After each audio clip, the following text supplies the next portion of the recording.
I'm Lee Spencer with the Racing Boys, and I'm here with Tim Clauson, and you just landed from Indy. What has that experience been like? Oh, it's been incredible. We started talking about doing this a year ago. Didn't really know if it'd come to fruition or not, and then we were able to put some things together. Get Pippa in the car, and we've been at the Speedway all week, and it's been a good month so far. What do you think the expectations are? We're still a week out, but what have you seen? What are your early indications that, you feel good about how the progress has been? Well, from our perspective, we went into this knowing our race was going to be making the race. They have 36 cars this year.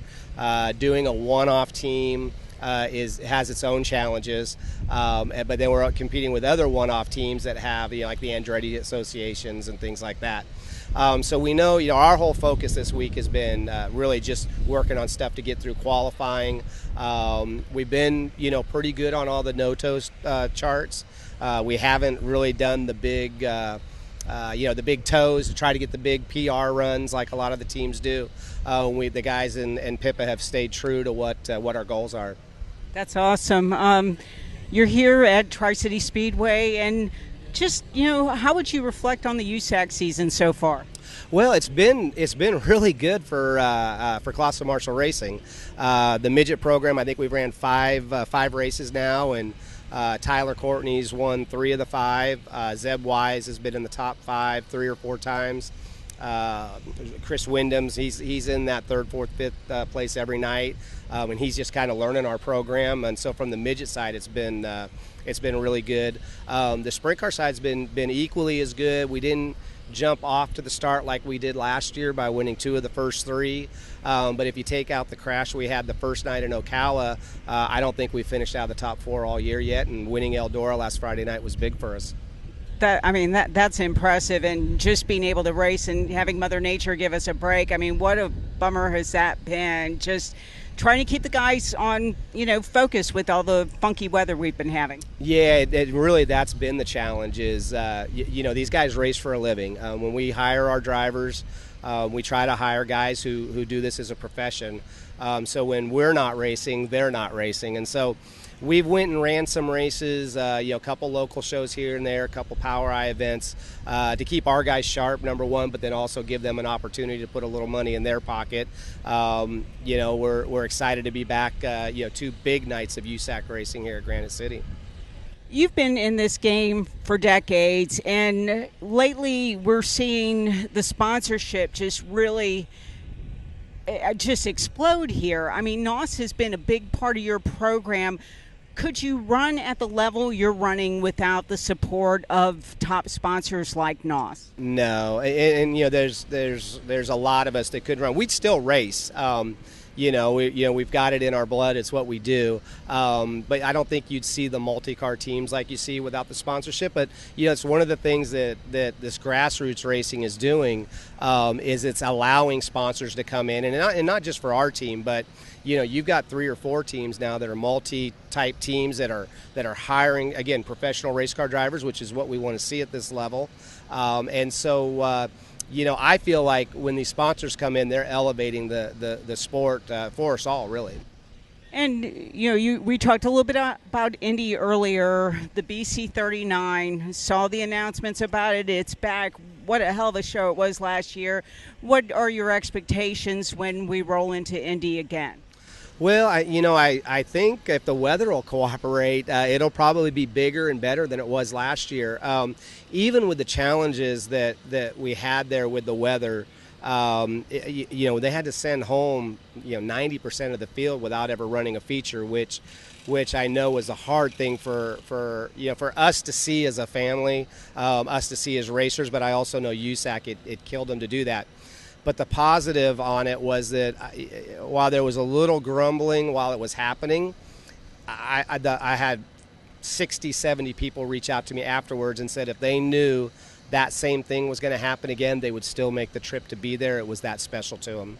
Well, the key is to bring good boots, because pray for no rain and good boots, because then you'll be able to motor around there. But, the track, I think having another year to prepare, a lot of people came on board to make it happen, and just what a phenomenal event when everything was said and done. It was, it was incredible. Number one, the work that Levi Jones put into it.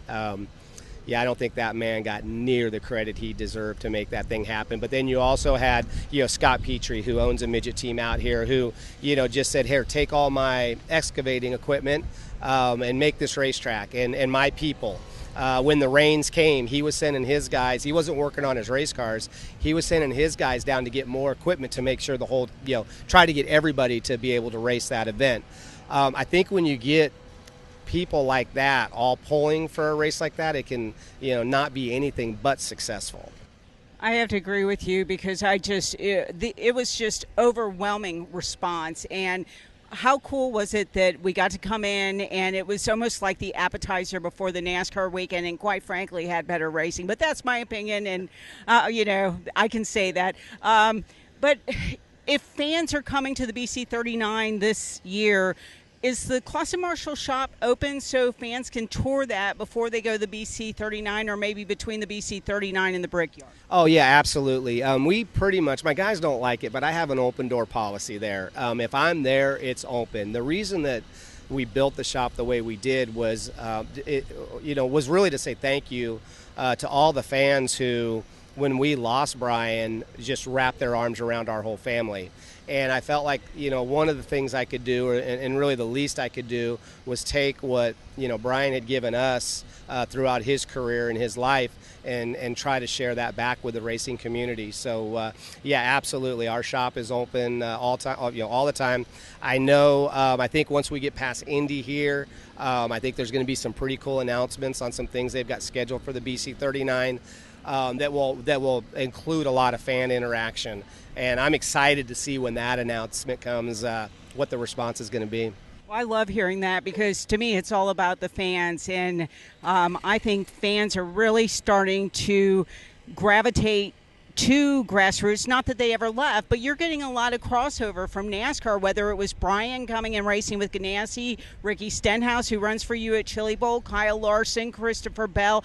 I think that we're really kind of building that bridge, so there's just more interest in motorsports overall. Oh, absolutely. And I think, you're right. When, and to have Ricky and Kyle and Christopher do what they do is huge for our sport, because it puts eyes on it. I know, like when Brian did his Indy double, when he'd run the 500 and drive to Kokomo, the response for that was huge. And we would actually hear from IndyCar fans to this day who are now dirt car fans, and they said their first experience was riding that bus from the Speedway after the 516 and coming to Kokomo. And so, I think if you ask the majority of those guys if they could make half the money doing this that they do and what their profession is, using my quotation fingers, every one of them would be here doing it. And the fan interaction here, it's an intimate sport, so it's for the fans to get to be up and close to, not only the Rickies and the Kyles and the Christophers, but also the Tyler Courtneys, the Chris Wyndhams, the Justin Grants, those guys. It gives you a reason to be at this, at these short track races.